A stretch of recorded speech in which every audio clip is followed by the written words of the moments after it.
Assalamualaikum warahmatullahi wabarakatuh. Perkenalkan, nama saya Nurdiansyah, Nurse Nurdiansyah. Saya adalah seorang perawat di salah satu rumah sakit yang sekarang menjadi rumah sakit rujukan nasional untuk menangani COVID-19 di daerah Sunter, yaitu Rumah Sakit Penyakit Infeksi Sulianti Saroso. Saya akan sedikit bercerita bagaimana keseharian saya di sana, bagaimana pengalaman saya di sana bersama teman-teman perawat khususnya. Dan saya juga salah satu dari pengurus Persatuan Perawat Nasional Indonesia daerah Jakarta Utara. Jadi saya banyak beberapa cerita dan memang sebagai perawat saya juga mengalami. Hari ini kita mengalami wabah COVID-19. Wabah ini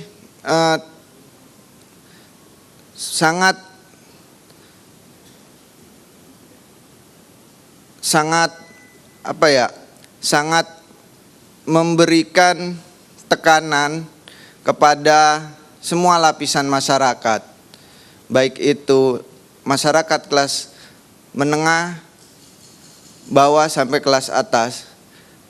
Dan kita perawat-perawat hari ini sangat saat ini kita sangat sekali berharap kepada masyarakat bahwa sama-sama kita melakukan PSBB, melakukan anjuran-anjuran pemerintah. Angka-angka ini sudah meningkat sekali. Saya sedikit mungkin bercerita bagaimana awalnya saya bisa bekerja di rumah sakit tersebut.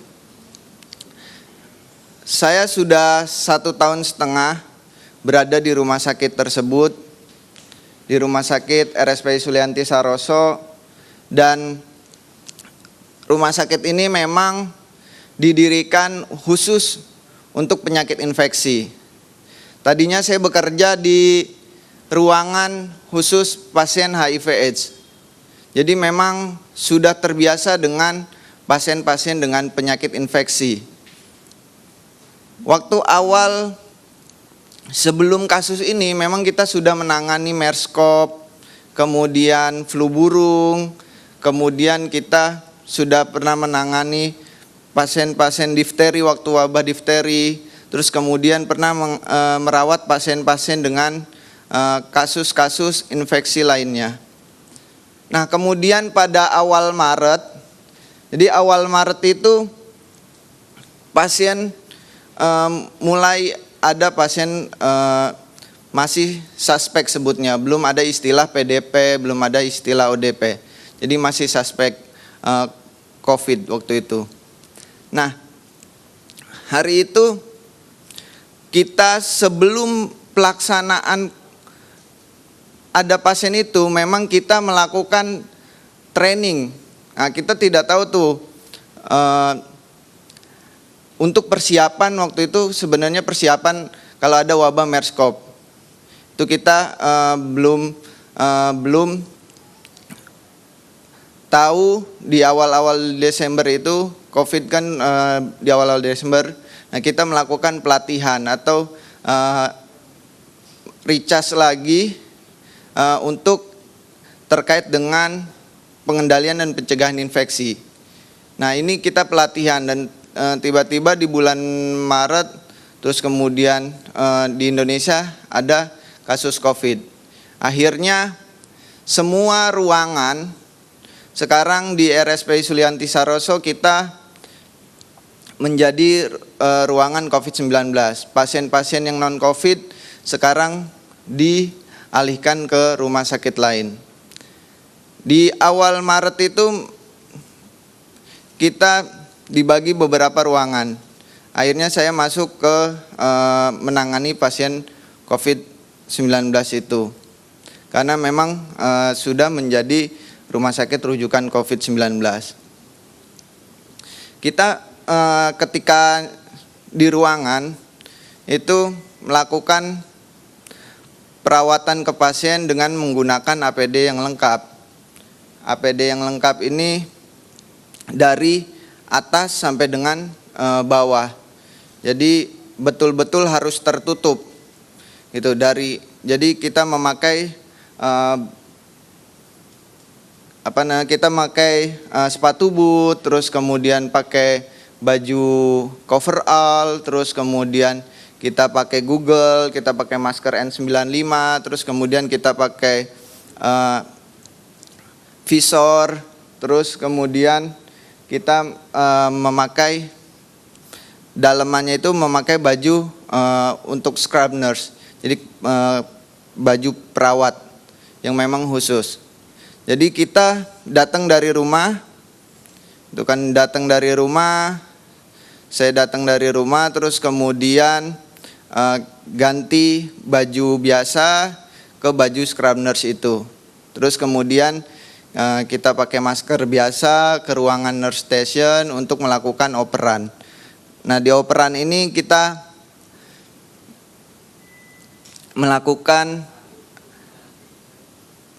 laporan terhadap perkembangan pasien. Perkembangan pasien ini kita laporkan, dan sebelum itu kita berdoa dulu agar kesembuhan pasien, terus kemudian perawat-perawatnya, kita sendiri terhindar dari penyakit, terus kemudian kita dapat melaksanakan perawatan dengan baik. Nah, setelah itu kita operan, terus kemudian kita melakukan pelaporan dan kita melihat pasiennya di monitor. Jadi di kita itu ada monitor CCTV di tiap kamar pasien.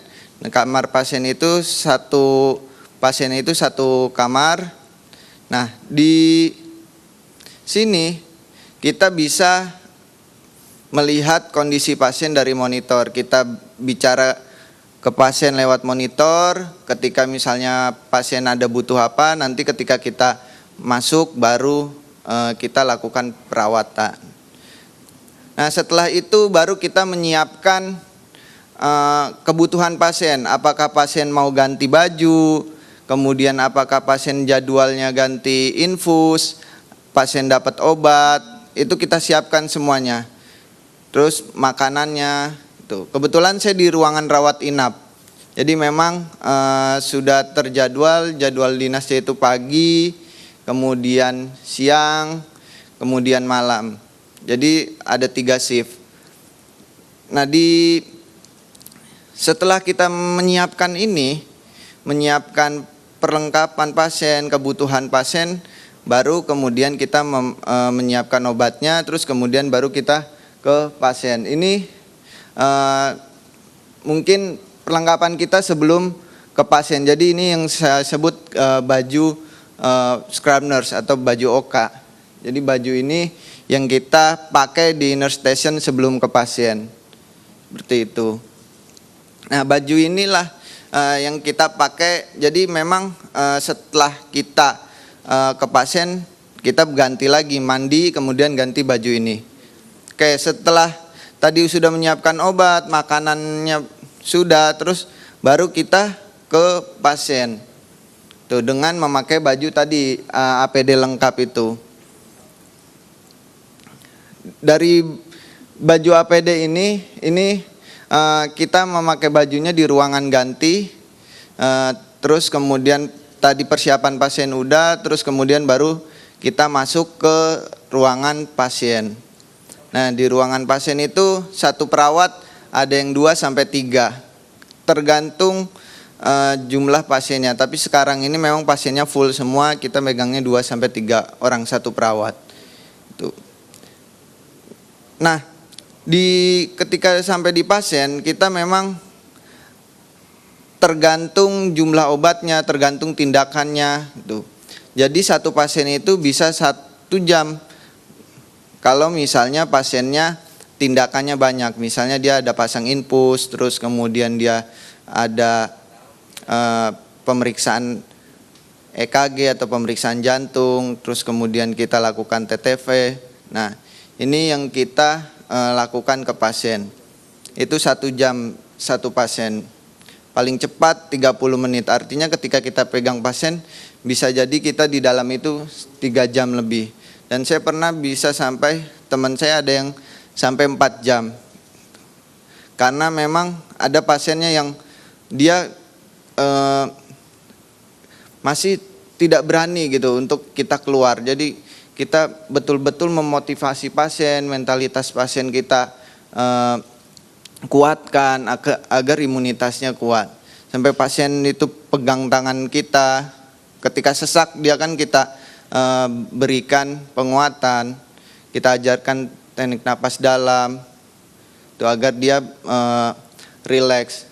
Dan kemudian kita arahkan untuk menonton hal-hal yang positif. Di kamar pasien ada TV gitu kan di kita. Jadi kita anjurkan nonton hal yang positif gitu kan. Nah, di situ kita sekilas mungkin saya di ruangan pasien. Nah, seiring berjalan pasien-pasien terus bertambah.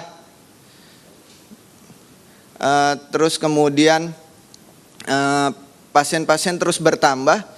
Ini kita punya banyak suka dan duka. Nah, duka yang kita alami adalah teman-teman kita banyak sekali yang mengalami stigma yang negatif. Ada teman-teman saya yang diusir dari kontrakan, terus ada teman-teman saya yang dia anaknya diasingkan dengan anak tetangganya, jadinya kalau anaknya main ke anaknya tetangga diambil anaknya tetangga itu oleh orang tuanya gitu kan, untuk tidak dekat. Seperti itu. Dan sekarang ini kita juga sekarang sudah mulai banyak teman-teman yang mengalami atau terinfeksi. Jadi sudah mulai banyak kasus-kasus yang terjadi dengan kita atau teman-teman perawat. Ada yang sudah mulai positif, ada yang dirawat. Artinya di bulan ini kita sangat sedih sekali.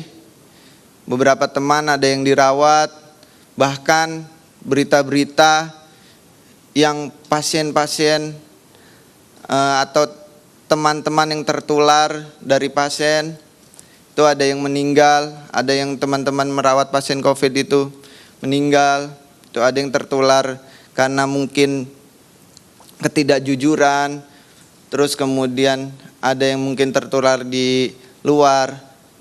Jadi memang di bulan-bulan ini kita penuh dengan duka. Angka teman-teman perawat yang positif sudah semakin banyak, terus angka yang meninggal juga banyak. Jadi memang itu, makanya kita sempat memberikan pita hitam saat bekerja, itu sebagai bentuk duka kita kepada teman-teman sejawat. Harapannya kita kepada pemerintah, kepada masyarakat utamanya, mari sama-sama kita lakukan pencegahan, karena satu-satunya untuk melawan COVID ini adalah pencegahan. Dan pencegahan itu yang berada di garda terdepan adalah masyarakat, kita semua. Tuh, kita perawat, tenaga kesehatan ada di lini paling belakang ketika sudah terpaksa terinfeksi, karena memang kita sudah melakukan pencegahan dengan ketat tapi masih terinfeksi. Itu jadi masyarakat, mari kita sama-sama. Yang kedua adalah harapannya lindungi teman-teman kami dengan APD yang memang seharusnya. Jangan sampai teman-teman mencari sendiri. Mungkin pemerintah lebih tahu bagaimana APD itu yang betul, terus kemudian dan lindungi kami mungkin dari jam kerja ataupun rotasi. Mungkin sekarang teman-teman bekerja seperti biasa, waktunya itu dari pagi sampai malam, terus kemudian shiftnya juga biasa. Jadi kalau bisa pemerintah harapannya ada waktu, memang kita bekerja tidak seperti biasa, misalnya 14 hari masuk, 14 hari libur. Jadi karena teman-teman jujur, saya sudah sebulan lebih tidak bertemu dengan orang tua gitu kan. Karena memang saya khawatir dengan orang tua saya, itu karena yang memiliki penyakit komorbid. Jadi harapannya itu, dan alhamdulillah pemerintah sudah memberikan penginapan untuk teman-teman sebagai transit, terus kemudian sebagai tempat untuk beristirahat. Seperti itu yang saya bisa ceritakan. Mudah-mudahan sekali lagi pesan saya kepada masyarakat, mari kita lakukan pencegahan dengan baik. Terima kasih.